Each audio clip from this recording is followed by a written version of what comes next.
All right. Well, I'm going to keep this pretty simple. I want to first of all thank everybody who's working really, really hard right now. First 5 weeks have gone pretty well. This last week was actually one of the best turn-in rates that we've had in the last couple weeks. So thank you to those of you who are putting in the time and effort. I just wanted to go through because there are a few things that are changing. First of all, we are going to be shifting gears. We have two more stories. They're the longest two, the most well known two stories of Greek mythology, Perseus and Theseus. Um, we're going to read those. There's a little bit different format. And then the second half of the week, I want you to transition your focus into starting one of my all time favorite books and one of the most respected novels of American history, believe it or not.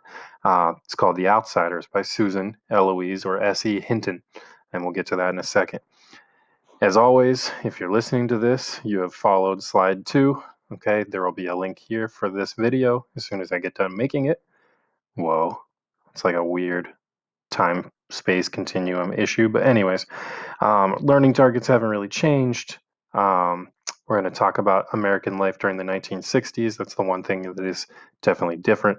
We're not talking about fictional or mythological stories anymore that are not tied to our current reality. We're going to be looking at a very important time in American culture.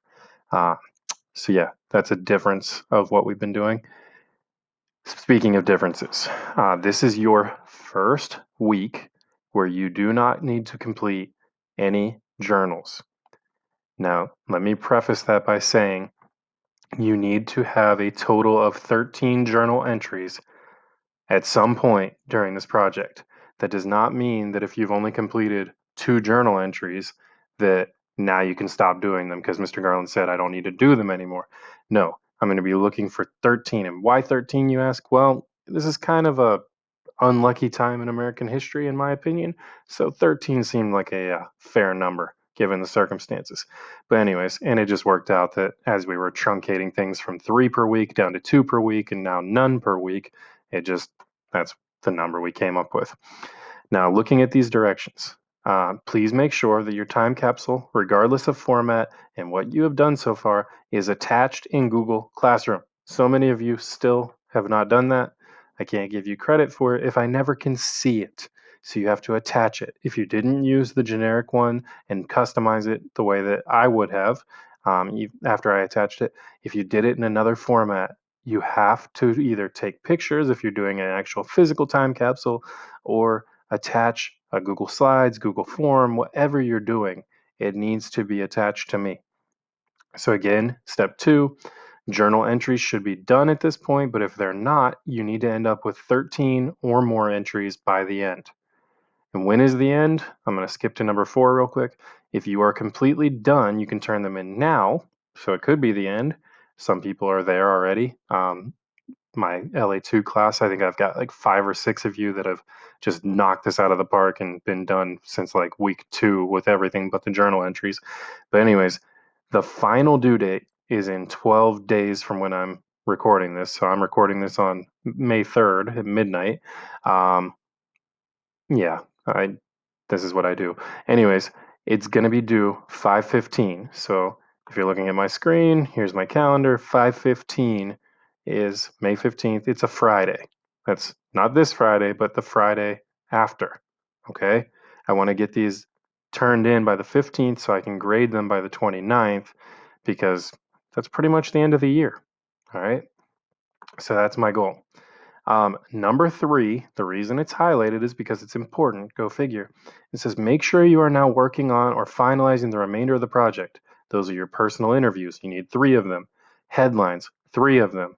Entertainment, more than 3. Social media and creative responses. And if you don't and haven't been looking at the criteria, this form is linked over here. You can click on this or you can click right here. They're both the same link and they will take you to the actual instruction sheet like you're seeing me do now. So those other things you need to do. So here's the personal journal reflections. Again, you should have that part done. Family interviews, at least 3 interviews about what your family's going through at this time. Okay. And as time goes on, the issue's starting to become a little more disruptive to our lives. I mean, the longer this goes on, the more bored we become, the more issues arise. So the longer you take, honestly, the better your interviews are probably going to be. Um, but again, you need to ask a minimum of 5 questions per person. News headlines, 3 screenshots or printouts of headlines from national or local newspapers. Okay, for each headline, include 2 to 3 sentences about your reaction, how it makes you feel, what it makes you wonder. Entertainment. What are you reading, binging, playing to keep yourself occupied? Describe your diversions and post images to show us what you're up to. If you're playing Fortnite, take a picture or a screenshot of your game. If you're binge watching something on Netflix that's really good, go ahead and put that in there. Um, I've been watching The Last Dance, okay, the Chicago Bulls documentary. If any of you are basketball fans, my gosh, you guys grew up in a time where Michael Jordan wasn't a thing, but trust me, you're going to want to watch it. If you love basketball, watch The Last Dance. It's on ESPN every Sunday. Okay. It's like a 10 episode docu-series. It's fantastic. So I would put that. Social media, memes, etc. If you are on social media, look for memes there. If you're not, just go to the internet and look up COVID-19 memes or coronavirus memes. There's a plugin that you can get. It's called Jiffy or Giphy. You can click on this. This would even work. Okay, I've been using this a lot in my schoolwork that I've been posting for you guys. Okay, copy them into your time capsule along with your response to each. Okay, do you think they're funny? Do you think they're um, relevant to your own life? Explain how. Okay, and then the last piece, your creative response. I'm leaving this vague because I want people to be able to do their own thing. You can write a song. You can write poetry. I've seen limericks written about this. Um, you can create your own story. You can create a collage of memes. You can do whatever you want as long as it is creative on topic. Um, I'm really, like I said, just make sure that it's good. Whatever you choose to do, make it as well done as you possibly can, um, and make it memorable. I mean, you're doing this not just for an assignment, but this is something, I mean, again, whether you're sick of hearing about it or not, this is crazy times, guys. You're going to look back at 2020 for the rest of your lives and be like, man, that was messed up. I can't believe we went through that together. Excuse me. Okay, so, anyways, that's done. That's step one is to get all of that done. And you see, again, I used Giphy. Wrap it up. Like let's get these things done. Again, I know some people, as soon as they hear me say in this that they can turn this in, I'll have submissions. There are quite a few of you who are doing everything you're supposed to each week, and this will be no problem. But for the rest of you, step it up. You got 2 weeks left. Step two, you're going to read the story of Perseus. I read these and I recorded them, and they took a long time. So if you've been listening to my recordings, plan on a half hour for Perseus and almost 50 minutes for Theseus. It's 8 pages of text, okay? So, anyways, there is no check quiz for the Perseus story, but you should go into Quizlet and study terms 43 through 50. Those are all people or things that appear in this story. So again, no check quiz this time. I'm cutting that out because we need to focus on more important things this week. But I need you to study because it will come back on your final exam that I would like everybody to take by Wednesday optimally. Okay. Same thing with Theseus. I told you this was the longest story, 8 pages long. Took me 48 minutes to record. It was a beast. Um, that's You'll see that's pretty funny. Anyways, I recorded that. You do not have a check quiz for this one, but just like the Perseus story, you need to study up terms 36 through 42. Combined, these two stories are 15 of the original 50 words in that Quizlet list. That's a pretty substantial amount, but that comes with two larger stories like this. Study terms 36 through 50 before taking the quiz, or final exam, I should say. So again, open up your Quizlet list. It only makes sense to study up. The next step is your final exam. I am going to be creating, I don't know how I'm going to do it just yet. We might have to use Zoom for the first time for my class. I'd like to do a review game on Tuesday, probably during my office hours, like the 1:30 to 2:30 window. Whoever shows up will play by houses. I would really like to see a good showing this time. The last couple times we've done the Quizlet live review games, it has not gone great. We've had like 10 people in. While it's fun for those 10 people and myself, we can do much better than that, guys. There's like 66 or 67 of you, so 10's not a very good showing. Please do your best to make it Tuesday, 5/5, Cinco de Mayo. Let's have some fun. Let's review. It will not be just playing Quizlet Match, Quizlet Live, whatever. It will be a true review game. And while we don't have the basketball hoop to shoot in, we will still have the scoreboard, and we'll do house cup points related to that. Okay. If you think you're too cool for us and you don't need to come to the review game, you can skip right to the Greek mythology final exam. The final exam is open book. No, you don't have a book. Yes, you have a bunch of stories that are all on Google Docs, okay, or PDFs in a Google form. But anyways, if you click this link, it should take you to this folder called 3 Copies of Greek Myths. You open it up, you can find all of the stories that we read right here in one location, okay? And they're all marked and simple enough to find. If you have any issues with that, please let me know. Sometimes links aren't the best. Amaru helped me out last week and helped me get those taken care of because he was the first one logged in. But I think my sharing is on. It shouldn't be a problem. I want you to pass this test. It is a 45-point final exam. 45 points during the regular school year, not that big a deal. 45 points during online learning is the equivalent of 4 quizzes.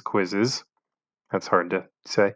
Quizzes that we took on the program called Quizzes. Okay, but anyhow, those 4,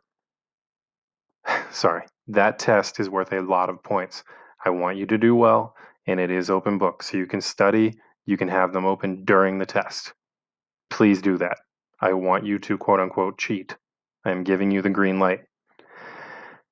After you take that, we are officially done with mythology and we are starting The Outsiders. I'm excited for this. I wish we could be inside the school to read The Outsiders because it's one of the most fun parts of the 2020 school year that I had planned. I love teaching this book, but I wish we could have done it in the room together. But I guess this is what we'll have to do. That being said, I won't be mailing you a copy of the book. We have found ways around this. Initially, I was like, oh my God, how am I going to get novels to everybody? But Mrs. Brigham and I found a online version that'll be great. But before we actually start reading, I need you to do step 5. It says Intro to the 1960s. There is a Google Slides presentation right here that you click on, go through it, review it. Really, you just need to look at the first 30 slides for right now.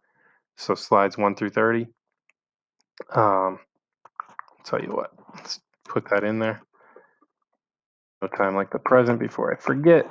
And then you complete this Google form that is attached. It's just, what did you learn from the presentation? Pretty straightforward, simple stuff. After you have that done and you have a pretty solid understanding of the time period, because that is important to understand. I mean, Susan Eloise Hinton, S.E. Hinton, had to go by an acronym, S.E., or an abbreviation or a pen name, because she wasn't going to be respected. She was young and female during a time where women didn't even really have that many rights yet, guys. They were just barely, they had the right to vote, just barely they had any kind of position in the world. So we're talking the late 60s when she wrote this book as a teenager from Oklahoma. If she had written it and published it under the name Susan Hinton, nobody would have bought it. It was sent to the publisher under that pseudonym SE, and that's when it really took off. It was a voice that the youth needed and a youth perspective during a crazy time in American history. All right. So step 6, you're going to begin reading the story. This link is the actual book, okay, where you can read it. If you're like me, this is what you prefer, is to read the spoken, or like to read the printed word. But if you've gotten to the point where listening to audiobooks is easier for you because you're not always behind a computer, sometimes it's on your phone, whatever, you're competing for time with your siblings on the tablet or computer, there are audiobooks on YouTube. This is the first chapter. Oops, trying to pause it. You can either keep this YouTube link open because each chapter is linked over here on the right. There's only 12 chapters, which is awesome. It makes it a lot easier. Um, you can either do it that way, or each time I will link the individual chapters. So when you go back into this, it tells you exactly what pages you need to read if you're reading it on the document that's attached here, or these links will take you directly to each individual chapter. And even though it's not on here yet, there will be a Google form, 10 questions about chapters 1 and 2. So you can expect that each chapter you read, you'll have to answer 5 questions. You can use the book. I would recommend you use the book. And they'll be pretty simple questions like what you had with Greek mythology. Most of you did really well with those check quizzes. And then, what would a week of online learning be without a Padlet discussion? This Padlet discussion is a little different because we're not talking about hypothetical mythological situations. This one is, think about a time that you've done something against the rules without using specifics. Don't incriminate yourselves. I am a mandated reporter. Um, write about the emotions of the event. What was it like to break the rules, you rebels? What emotions did you feel? Hopefully, you felt something. Why did you do it? Were other people trying to get you to do it? How did you feel afterward? And if you did the thing again in the future, did you feel the same emotions, or did your emotions change the next time? Explain.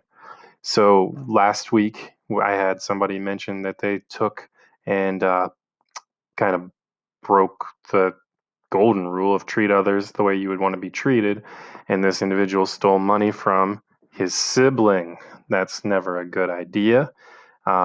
Hopefully, he learned his lesson and never did it again, but that would still be something he could write about this time and talk about what he felt, what he knew he was doing wrong, what he felt in the moment, what he felt when he knew he was caught, something along those lines. We've all been here. I don't want anybody to cop out and say that they don't have something they can relate to. We've all broken some sort of rule, even if it's just jaywalking, okay, walking across the street, not in a crosswalk. We've all done something either illegal or immoral or just wrong against the rules. I need you to just kind of extrapolate on what happened to you in that moment, how you were feeling. If there's certain parts of this question that you don't need to answer, you can cut them out. There's so many question marks here, so many individual questions. Just try to hit on as many of them as you can. Okay, touch on those topics. And lastly, you have an exit slip. It's basically the same thing you've been doing. The questions at the end are a little bit different. I tried to make it simple this week. And that's really it. Office hours. I want to help you. This past Friday was the first time that I had people drop in weeks. I got to talk to actually a couple of moms, which is not exactly what I was expecting, but I got to talk to a couple of parents who are really concerned. As your teacher, I am somewhat concerned. I am seeing the good kids, the kids who are working really hard, continue to work hard, but I'm also seeing a steady decline from some of you. Just remember, like Dr. Carnes' email that went out last week said, this is required, this is mandatory, but it doesn't have to be a burden. We're trying to help you and you need to do it. So please, if you're having trouble with anything, rather than just ignoring it, ask me. Help me help you. Okay? As Tom Cruise is saying there at the top. If you've never seen the movie Jerry Maguire, highly recommend it. Anyhow, that's it. Have a great week. I'm here to help. 1:30 to 2:30 every single weekday. Review game on Tuesday at 1:30. Be there or be a square. Bye bye.